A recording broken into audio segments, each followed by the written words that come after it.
It's 4:15 in the afternoon, sometime after the close of our last episode.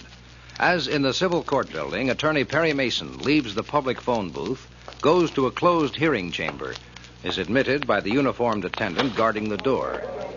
It's a formal, dignified room, crowded with important people at counsel tables. But instead of going forward, Mason stops, studies the room, listens to the drone of polite, assured voices with an unreadable expression.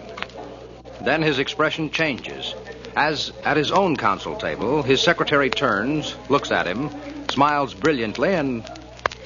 You looked as if you wanted to turn around and go back. Yes, I was tempted. Della, do you care who gets title to this 1.5 feet of real estate we're fighting over? Your client cares. Well, we'll get his 1.5 feet of real estate for him. Anything exciting happen while I was out? Judge Cahill hasn't finished examining the surveyor's deposition. Councilor Buckley coughed 7 times and sneezed twice. Oh, and that good-looking young lawyer that Councilor Milliken just hired. Who? That one getting Mr. Milliken a glass of water. He winked at me 3 times. Oh, some excitement. What's the matter, Perry? Well, when I came back in here, take a look at this room. Hmm? What would you guess is the combined income of all these people?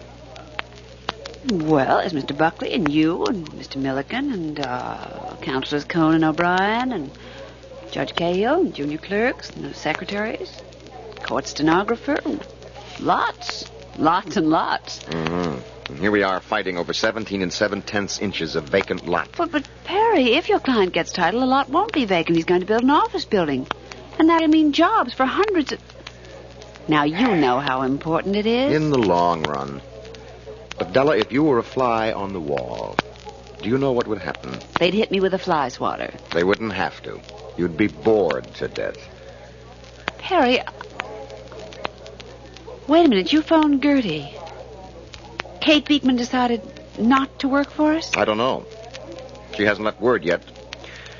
Probably means that she won't take the job. Oh, not necessarily. Well, I said probably. Della, I'm going to ask you a personal question. Well, I don't promise to answer. Well, if you do, don't answer from the standpoint of a legal secretary, but from the standpoint of a lovely, talented young woman. Put yourself in Kate's place. Okay.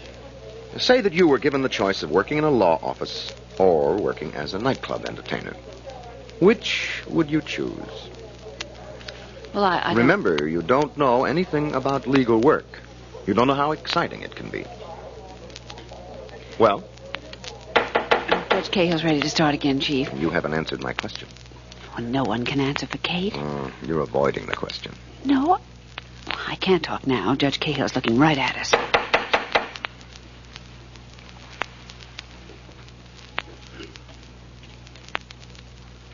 Meanwhile, inside the Beekman apartment, Kate stands by the window in her bedroom, sighs, shakes her head impatiently, then gets her coat and...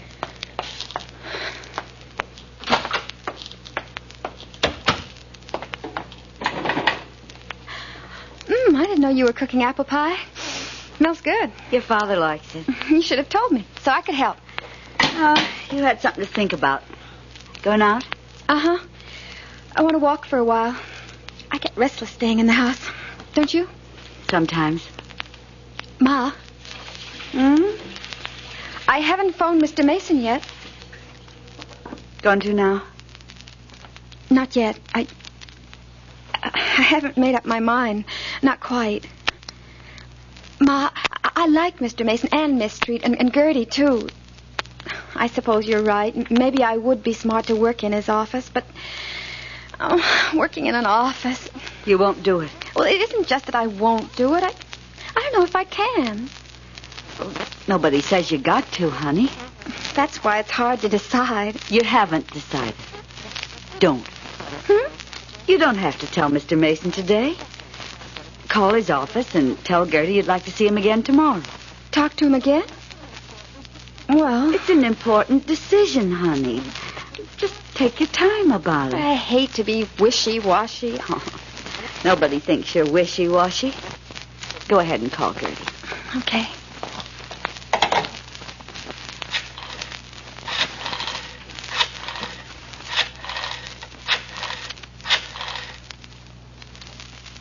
Gertie, this is Kate Beekman. Fine, thanks, Gertie. I don't know yet about working in your office. Gertie, could I see Mr. Mason again tomorrow? Any time. That's all right with him. All right. All right, I'll phone and ask you in the morning. Thanks. I'll tell her. Gertie said to tell you hello. She's so nice.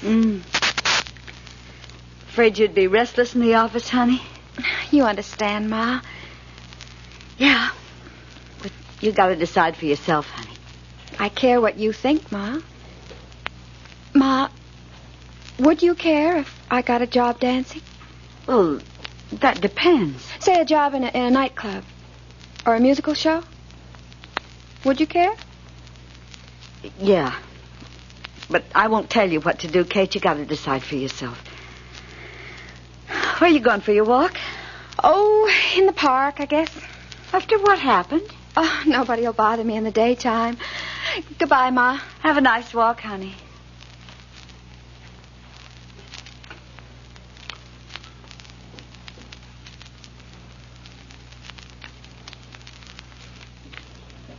But meanwhile, in a car parked half a block away from the Beekman apartment.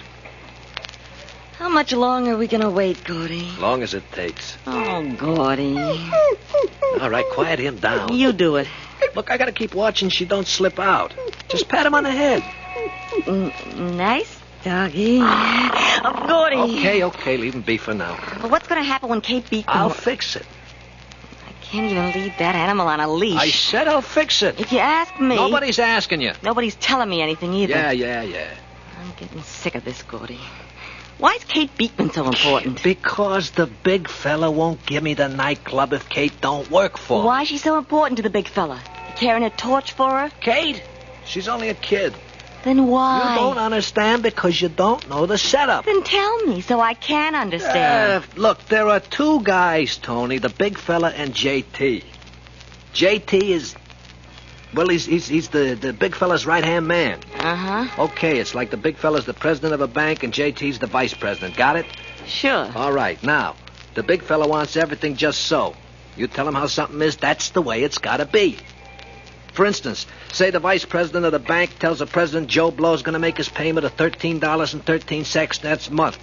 Now, the $13 ain't important, but the vice president's word is important. If Joe Blow don't come through with $13.13, it makes the vice president out a liar. You follow me? Oh. JT told the big fella you were going to get a certain dancer. Now, the dancer isn't important, but JT's where it is. Is that... Now you understand. So, it's really JT. All you got to remember is JT's counting on me to keep him from being a liar. And I'm counting on you, Tony. Yeah, and every time I even look at this dog... You see? Gordy... Shut up.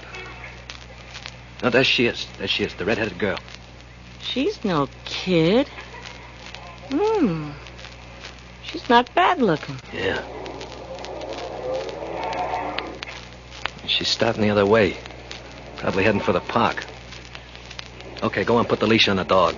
No, wait a minute. Open the glove compartment. There's a box of dog candy. Dog candy? Yeah, dog candy. Start feeding it to him. Do what I tell you. Start feeding it to him. I'm scared to. Look, you're going to make friends with him. Go on, feed it to him. Okay. Here, doggy. Gordy. All right. Wait till he smells the candy. Wait a minute. Yeah. Now give it to him. Hey, he's eating it. Sure, give him another piece. He's wagging his tail. Sure. Didn't I say you'd make friends? That's all you got to do, Tony. And say just what I told you when you see Kate Beekman, and you'll be friends with her. Okay, she's turning in the park. Put a leash on Bowser.